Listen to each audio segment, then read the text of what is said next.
ఇలాంటి బిల్లు పెడితే ఎందుకు అపోజ్ చేశారని అడుగుతున్నాను.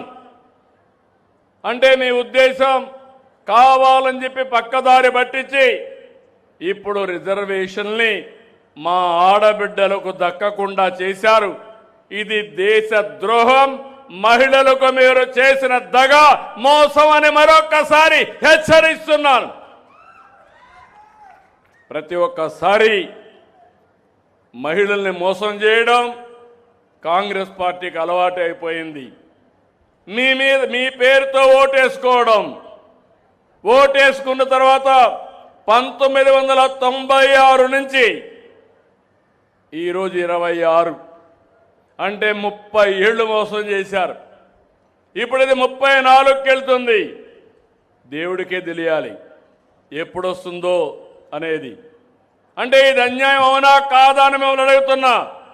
అన్యాయం అంటే గట్టిగా చప్పట్లు కూడా చెప్పండి. ఇది అన్యాయం అని గట్టిగా చెప్పండి. బాధేస్తుంది. నేనైతే 2017లో కూడా తీర్మానం పెట్టాను.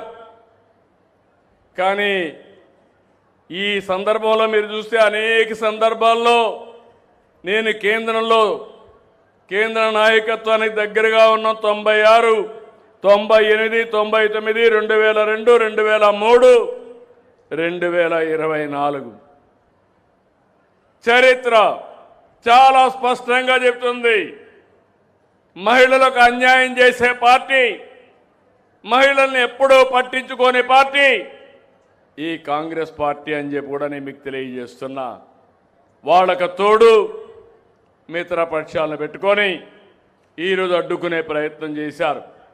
నేను ఒకటి ఈరోజు నిడదవోలు సభలో చెప్తున్నాను, ప్రతినిధి చేసి చెప్తున్నా, ప్రజా చైతన్యం తీసుకొస్తాం, మా ఆడబిడ్డలకు అండగా ఉంటాం, దేశం మొత్తం ఉద్యమం చేస్తాం, మీకు రిజర్వేషన్లు వచ్చే వరకు మీ తరపున పోరాడే బాధ్యత ఎన్డీఏది. మిమ్మల్ని ఒకటే కోరుతున్నా, ఏదో రాజకీయ కుట్రంటారు, ఏదో ప్రధానమంత్రి గారు ఇంకా బలపడతారంటారు. మంచి చేస్తే బలపడతారు. మీరు మంచి చేయండి, మీరు కూడా బలపడతారు. అలాంటిది మొన్న కూడా మనం చూసాం ఈ రాష్ట్రంలో. నేను మా మిత్రుడు పవన్ కళ్యాణ్ గారు, అదే మరిగా ప్రధానమంత్రి నరేంద్ర మోడీ గారు 3 పార్టీలు కలిస్తే చరిత్రలో ఎప్పుడూ చూడని విజయం 94% స్ట్రైక్ రేట్ వచ్చింది. 50 ఏళ్ళు రాజకీయంలో ఉన్నాను కానీ ఇంత మెజారిటీలు నా జీవితంలో చూడలేదు. అంత మెజారిటీలు వచ్చాయి. ఇప్పుడు అందుకే మీ అందరినీ విజ్ఞప్తి చేసేది, ఈరోజు నేను వచ్చింది స్వర్ణాంధ్ర స్వచ్ఛాంధ్ర కార్యక్రమానికి వచ్చాను. కానీ దానికంటే పవిత్రమైన కార్యక్రమం మా ఆడబిడ్డల్ని చట్టసభల్లో చూడాలనే ఆకాంక్ష. తప్పకుండా చూస్తాం. నేను ఇప్పుడు చెప్పడం కాదు, మా ఆడబిడ్డలు వంటింటికే పరిమితం కాకూడదు, దానికి పూర్తిగా అండగా ఉన్నాం. మళ్ళీ చెప్తున్నా, మీరు కూడా అడగండి. ఇక్కడ వైఎస్ఆర్ కాంగ్రెస్ పార్టీ లేదు కానీ దాంట్లో నుంచి బయట వచ్చిన ఒక తోక పార్టీ ఒకటి ఉంటుంది. కాబట్టి మీరు గుర్తుపెట్టుకోవాల్సింది, ఈరోజు దేశం మొత్తం ఒక సందేశం వెళ్ళాలి. భవిష్యత్తులో ఎప్పుడు కూడా మహిళలకు వ్యతిరేకంగా పనిచేసిన పార్టీలు మనుగడ సాధించలేవని నిరూపించే సమయం, దానికి మీరు సిద్ధంగా ఉండాలని మరొకసారి కోరుతున్నా. సిద్ధమా అని మిమ్మల్ని అడుగుతున్నా. మగవాళ్ళు కూడా ఆలోచించుకోవాలి. మన ఇంట్లో మన ఆడబిడ్డల్ని మన భార్యల సాక్షిగా, మన పిల్లల సాక్షిగా, మన తల్లుల సాక్షిగా ఆలోచించి వాళ్ళని గౌరవించినప్పుడే సమాజం ముందుకు పోతుంది. ఈ విషయం గుర్తుపెట్టుకోమని మరొక్కసారి కోరుతున్నా. మామూలుగా స్వర్ణాంధ్ర స్వచ్ఛాంధ్ర కార్యక్రమంలో నేను ఇప్పటికి మీరు ఒక్కసారి చూస్తే 15 నెలలుగా చేస్తున్నాం. Ayurveda understood how inflammation weakens joints and limits movement. Liposomal boswellia and curcumin with piperine help block key inflammation pathways and support faster relief.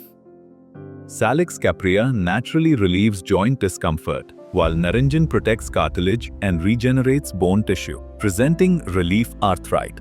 Ayurvedic joint wellness, engineered at the molecular level with advanced liposomal technology for 30 times deeper absorption. Because arthritis can limit how you live. Don't just mask the pain, restore mobility and reclaim your movement. Live life fullest with relief. ఈరోజు దేశ ప్రజలందరూ గత 3 రోజుల నుంచి దేశ రాజకీయాలలో జరుగుతున్న పరిణామాలు, లోక్సభలో జరిగిన చర్చల్ని, లోక్సభలో కేంద్ర ప్రభుత్వం ప్రవేశపెట్టిన బిల్లులను, చర్చలతో పాటు కేంద్ర ప్రభుత్వం ఓటమిని ప్రజలు కల్లారా చూసిండ్రు. ఈ ఓటమి భారతీయ జనతా పార్టీ తెచ్చిన చట్టాల ఓటమిగా చూడాల్సిన అవసరం లేదు. భారతీయ జనతా పార్టీ నరేంద్ర మోడీ గారి యొక్క ప్రభుత్వం యొక్క చిత్తశుద్ధి ఓటమికి గురైంది. చిత్తశుద్ధి లేని చట్టాలను చట్టసభలలో ప్రవేశపెట్టి ప్రేరేపితమైన రాజకీయ ప్రయోజనాల కోసం ఏదైతే ప్రయత్నం చేసిండ్రో దేశ ప్రజలందరూ, ప్రతిపక్ష పార్టీలు అన్నీ కలిసి భారతీయ జనతా పార్టీ అహంకారాన్ని, రాజకీయ దురుద్దేశాన్ని ఓడించడం జరిగింది.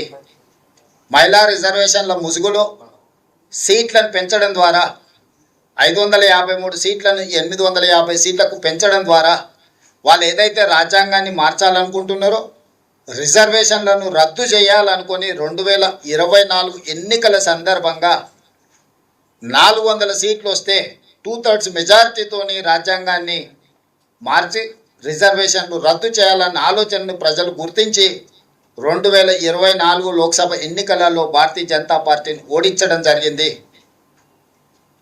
ఓటమిని దిగమింగుకొని ఈరోజు రాజ్యాంగాన్ని మార్చాలి, రిజర్వేషన్లు రద్దు చేయాలనే ఆలోచనతోటి మహిళా రిజర్వేషన్ ముసుగులో సీట్ల పెంపు కార్యక్రమాన్ని ఈరోజు చట్టసభలకు తీసుకురావడం జరిగింది.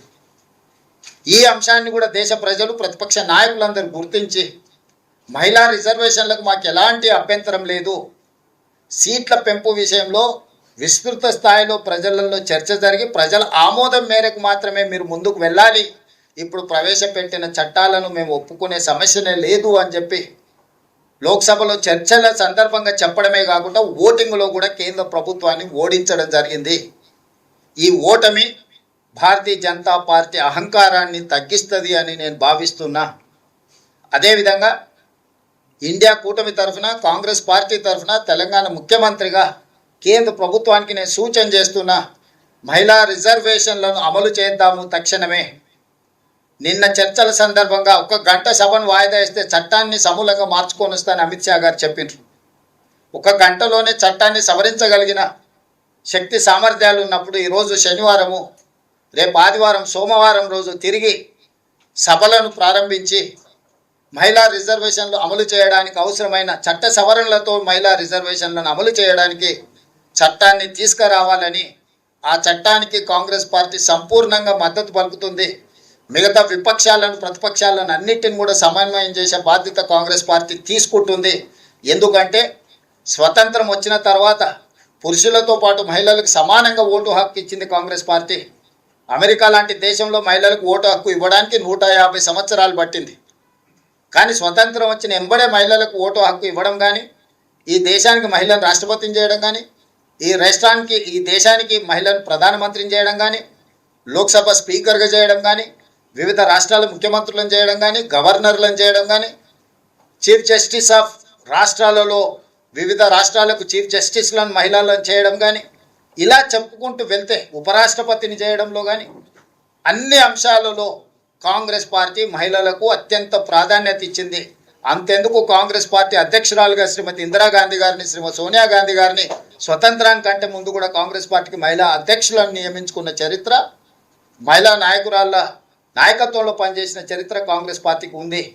మహిళా రిజర్వేషన్లకు కాంగ్రెస్ పార్టీ అడ్డంకి కాదు. కాంగ్రెస్ పార్టీ మహిళా రిజర్వేషన్లను వ్యతిరేకించడం లేదు.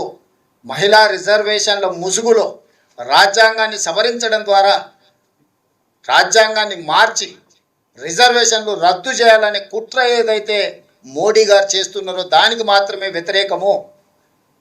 ఈరోజు ప్రజలందరూ కలిసి నిన్న తెచ్చిన చట్టాలను ఓడించడం జరిగింది. సోమవారం మహిళా రిజర్వేషన్లను అమలు చేయడానికి చట్టాన్ని ప్రవేశపెడితే 2 రోజుల్లోనే చట్టాన్ని ఆమోదింపజేసి 2027లో ఉత్తరప్రదేశ్ శాసనసభలో 1/3 మహిళా రిజర్వేషన్లతోనే ఉత్తరప్రదేశ్ శాసనసభ ఎన్నికలను నిర్వహించవచ్చు. 27 తర్వాత ఏ రాష్ట్రంలో ఎన్నికలు జరిగినా శాసనసభలలో మహిళా రిజర్వేషన్లను అమలు చేయొచ్చు. 2029 లోక్సభలో మహిళా రిజర్వేషన్లను అమలు చేయొచ్చు.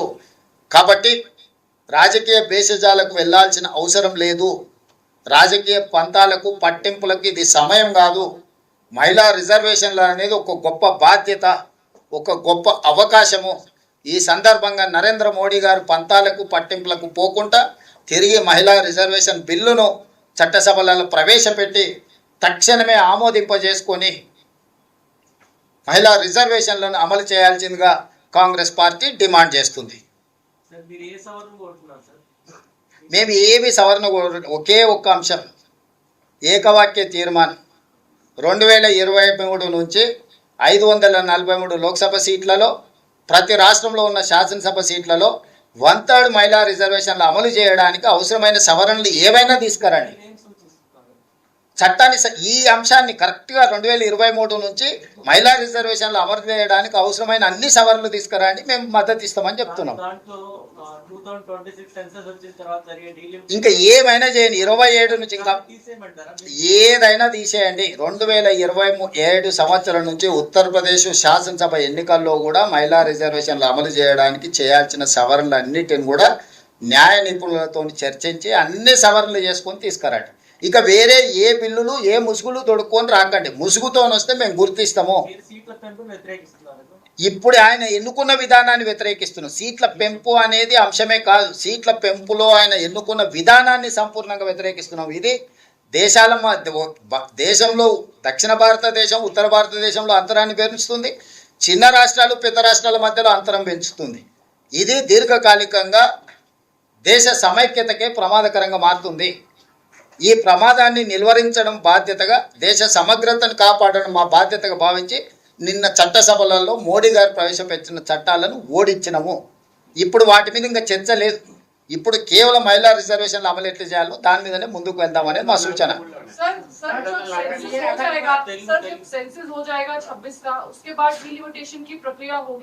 तो उसमें जनसंख्या के आधार पर अगर सीटें तय होंगी तो उस समय भी तो दक्षिण और उत्तर भारत के बीच में जो आप डिफरेंस की बात कर रहे हैं वो आएगा, तो उसमें क्या आपको लगता है फिर आगे गोइंग फॉरवर्ड? हम लोग पहले से वही बात कह रहे हैं. आप 71 के ले लो, 81 के ले लो, 91 के ले लो, 2001 के, 2011 के या 2027 के जो भी लो, जन आधारित विभाजन हम नहीं मांगेगा. क्योंकि 1970 में जो केंद्र सरकार ने जो आदेश दिया हुआ है हम लोग पालन किए. हम जो पालन किए, हम सुशिक्षित भारत नागरिक, हम केंद्र सरकार ने जो आदेश दिए हम पालन किए. तो आप हमको शिक्षा नहीं दे सकते, हमारा अप्रिसिएशन मिलना चाहिए. सो सिविलाइज्ड एंड ओब्लाइज्ड सिटीजन को आप पनिशमेंट नहीं दे सकते. जो चर्चा है वो उसके बारे में, जो तरीका से डिलिमिटेशन करना है, सीट बढ़ाना है, उसके बारे में पहले चर्चा करना है. चर्चा में स्टेक होल्डर सब हिस्सेदार बनना है, भागस्वामी होना है. विपक्ष के दल के साथ साथ सिविल सोसाइटी के साथ साथ पब्लिक हियरिंग भी करना है. उसके बाद ही ये आगे लेकर जाना है. कौन सी विधान से हम लोग ये काम करना है वहाँ पर तय होना है.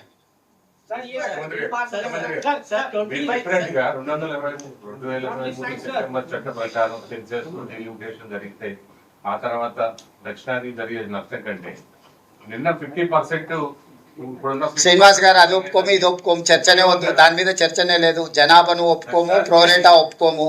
నీకు నాకు ఈ రోజు ఎంత దూరం ఉందో రేపు కూడా అంతే దూరం ఉండాలి. लेकिन सर जैसे आपकी कॉन्स्टिट्यूंसी में 20 लाख ఏం డిమాండ్ చేయలేదండి. మీరు మీ ఇష్టం వచ్చినట్టు అనుకుంటారు, మీరు ఇష్టం వచ్చినట్టు అడుగుతారు, అది ఏం తెలియదు.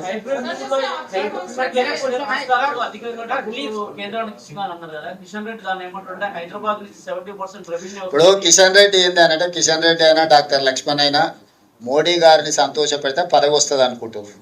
ప్రజలు లేకపోయినా పర్వాలేదు అనుకుంటున్నారు. పోనీ కిషన్ రెడ్డి గారు ఏం చెప్తారు? దక్షిణ భారతదేశానికి తెలంగాణకు నష్టం జరగకుంటే కిషన్ రెడ్డిని చెప్పమనుర్రి. నేను చెప్పిన దాన్ని విమర్శించడం కాదు, ప్రత్యామ్నాయం ఏందో కిషన్ రెడ్డి గారిని చెప్పమనుర్రి.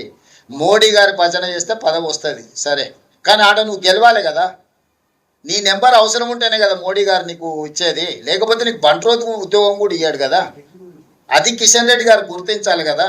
అది కదా నేను చెప్పేది. కాంగ్రెస్ ఇప్పుడు సీట్ల ప్రకారం ఇస్తే సీట్లు పెరగవు కదా.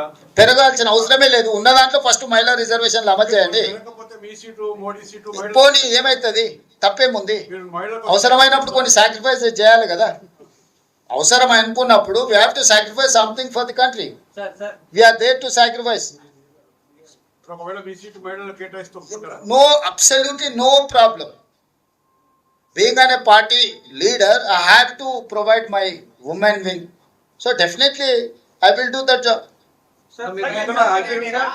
ये अगर ये बिल पास हो जाते तो साउथ इंडिया को कितना पॉलिटिकली और इकोनॉमिकली लॉस होता, डैमेज होता. अभी तो bill Honor Signatus, the biggest gated community in the heart of the city.